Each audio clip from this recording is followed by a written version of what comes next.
Top 7 tokoh-tokoh yang anti Ba'alawi. Sebenarnya ada banyak banget, tapi di sini saya hanya akan menyebutkan 7 yang paling top-topnya saja. Yang ketujuh, Haji Rhoma Irama. Ini dia teman-teman 7 tokoh yang anti terhadap Ba'alawi. Siapa saja mereka? Tentunya mereka adalah orang-orang yang mengaku sebagai kiai, mengaku sebagai zuriat Nabi juga. Yang kemarin viral, Abbas Buntet mengaku sebagai Sayyid dari jalur Husain, dan Zulfikar, Dadang Zulfikar, ngakunya dari jalur Hasani. Kita lihat dulu videonya teman-teman semua. Dari Sayyidina Hasan, kalau saya dari Sayyidina Husain jadi. Oke. Bohong lu ya. Coba tes DNA. Oke. Tes urin dah kalau enggak. Top 7 tokoh-tokoh yang anti Ba'alawi. Sebenarnya ada banyak banget, tapi di sini saya hanya akan menyebutkan 7 yang paling top-topnya saja. Yang ketujuh, Haji Rhoma Irama. Raja dangdut idola saya ini sudah sampai pada taraf hakul yakin dalam keyakinannya atas batalnya nasab Ba'alawi. Hakul yakin itu tingkat keyakinan yang paling tinggi. Itu sudah nggak ada keraguan sama sekali. 100% yakin, gen. Dalam acara YouTube beliau, Bisikan Roma, sebenarnya pada mulanya beliau ingin mengundang dari dua belah pihak. Pihak yang pro Ba'alawi maupun pihak yang anti Ba'alawi. Tapi karena mungkin yang pro Ba'alawi rata-rata banyak yang berhalangan, akhirnya dari sekian video itu, mungkin puluhan video yang datang itu ya yang anti Ba'alawi. Yang pro Ba'alawi cuma satu, yaitu Gus Rumel itu. Dan mungkin karena itu, karena akhirnya beliau bergaulnya dengan yang anti Ba'alawi, dan juga karena beliau punya trauma di masa lalunya dengan oknum Ba'alawi. Sudah sangat lama beliau memiliki perseteruan dengan Ba'alawi itu ternyata. Mungkin karena itu dan karena ini, akhirnya beliau sampai pada taraf hakul yakin atas batalnya nasab Ba'alawi. Cuma yang masih saya tunggu, beliau ini kan biasanya ada apa-apa bikin lagu, karena memang beliau sangat produktif dalam penciptaan lagu. Termasuk Corona kemarin ya bikin lagu. Lagunya itu sudah ada hampir 1000 dan rata-rata saya hafal. Banyak banget. Nah, sayangnya belum ada lagu tentang Ba'alawi ini, atau mungkin sudah ada, saya belum tahu. Kalau belum ada, Bang Haji ditunggu. Yang keenam, Guru Gembul. Sebenarnya nggak semua orang yang kontra dengan Ba'alawi itu kelompoknya Kiai Imad. Nggak semuanya. Cuma karena sama-sama kontra Ba'alawi, jadi seakan-akan itu pro Kiai Imad. Padahal nggak mesti. Dan Guru Gembul diantaranya. Menurut beliau adalah orang yang merdeka, tidak berkelompok dengan siapapun. Ya kontra Ba'alawi, ya kontra aja, bukan karena Kiai Imad, bukan. Dan meskipun argumennya tidak yang kuat banget, tapi kita harus mengakui bahwa beliau yang paling kesatria, terutama dalam hal menghadiri undangan Robitoh Alawiyah. Yang diundang banyak, tapi yang bersedia hadir dan benar-benar hadir hanya Guru Gembul.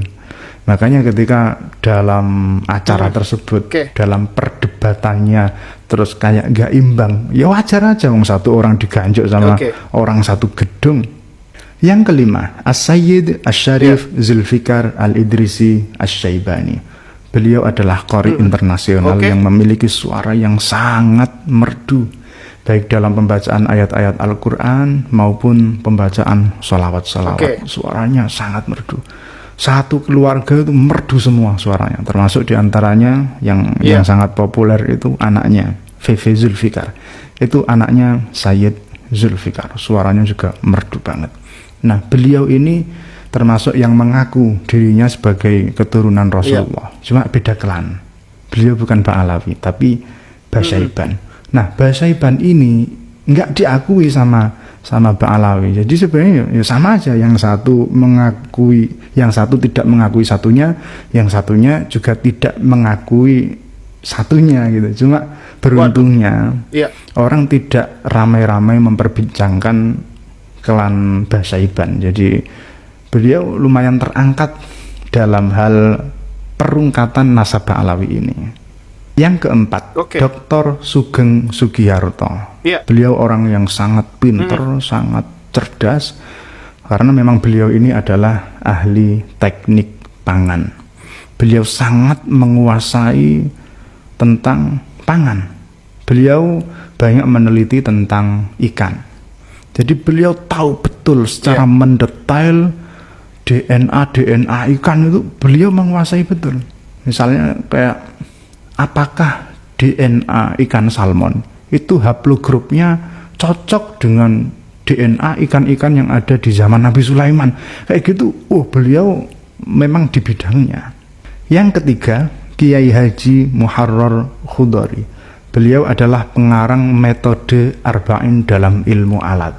Metode ini, kata beliau, sudah dipelajari di ribuan pondok pesantren di Indonesia. Termasuk yang menggunakan metode ini adalah para habaib, ya orang-orang Ba'alawi itu. Beliau ini dulunya sangat dekat dengan Ba'alawi, sangat ta'zim, karena memang dari moyangnya itu semuanya ta'zim dengan habaib, sehingga beliau juga ta'zim dengan habaib. Nah, baru belakangan ini beliau menyatakan dirinya kontra dengan Ba'alawi.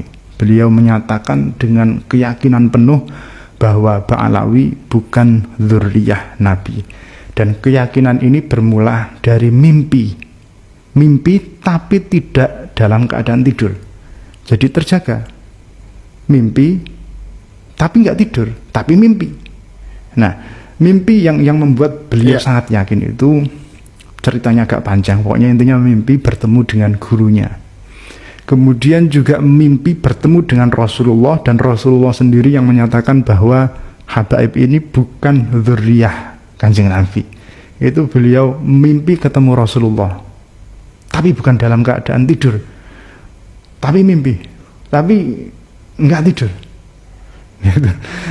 Beliau lumayan sering mimpi ketemu Rasulullah, dan katanya kalau memang statementnya itu salah, pasti ditegur sama Rasulullah, karena memang sering bertemu Rasulullah dan itu bukan dalam keadaan tidur, meskipun mimpi, tapi kan nggak tidur. Jadi ya terjaga, tapi mimpi gitu. Makanya beliau itu sering pakai pakaian putih. Itu kata beliau, setiap kali bertemu Rasulullah yang tidak dalam keadaan tidur itu, setiap kali bertemu dengan Rasulullah, Rasulullah selalu memakai baju putih. Ini beda sama bestinya Gus Fuad Pleret. Kalau Gus Fuad Pleret itu ketemu Kanjeng Nabi selalu pakai batik. Cuma sayangnya nggak dijelaskan ini batik mana ini. Jangan-jangan batik Pekalongan. Ini ada videonya di channelnya Gus Fuad Pleret.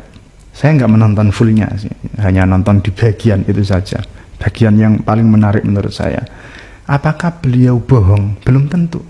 Apakah beliau jujur? Wallahu a'lam. Tapi meskipun jujur, apakah itu benar? Belum tentu. Karena dalam medis, orang yang bermimpi tapi tidak dalam keadaan tidur, itu ada kalanya yang disebut dengan sleep paralysis. Ya barangkali beliau belum tahu, karena nggak selalu mimpi yang tidak dalam keadaan tidur itu terus sirri atau mukasafa. Itu bisa karena sleep paralysis, dan itu penyebabnya macam-macam, antara lain kurang tidur. Makanya ya barangkali ya meskipun dalam kesibukan yang sedemikian rupa, ya sebaiknya memang harus tidur yang cukup. Karena orang kalau kurang tidur itu terus jadinya aneh-aneh. Karena beliau mengakunya ini saking seringnya beliau mimpi dalam keadaan tidak tidur itu, katanya sampai nyetir itu terjadi gitu. Nah ini kan bahaya, bisa menyebabkan kecelakaan. Ya sayang saja, karena beliau ini ilmunya dibutuhkan oleh orang banyak. Arba'innya saja dipelajari ribuan pesantren loh. Itu kan istimewa banget, dan menurut beliau memang sangat istimewa. Dan bahkan kata beliau, kitab Arba'in ini lebih efektif daripada Jurumiyah, daripada Imriti, daripada Alfiyah, yang membutuhkan bertahun-tahun untuk orang bisa membaca kitab. Tetapi dengan metode arba'in ini Oke, hanya 40 hari. 40 hari sudah bisa baca kitab. Itu kata beliau. Itu teorinya. Prakteknya ya bisa disaksikan sendiri bagaimana beliau membaca kitab. Jadi dengan prestasi yang luar biasa itu ya eman banget. Ya harus tidur yang cukup. Itu salah satu penyebabnya kenapa mimpi dalam keadaan tidak tidur itu terjadi. Penyebab lainnya ya bisa karena gangguan bipolar atau bisa juga karena penyalahgunaan obat. Wallahu a'lam. Yang kedua, Kiai Haji Imaduddin Utsman Al-Bantani.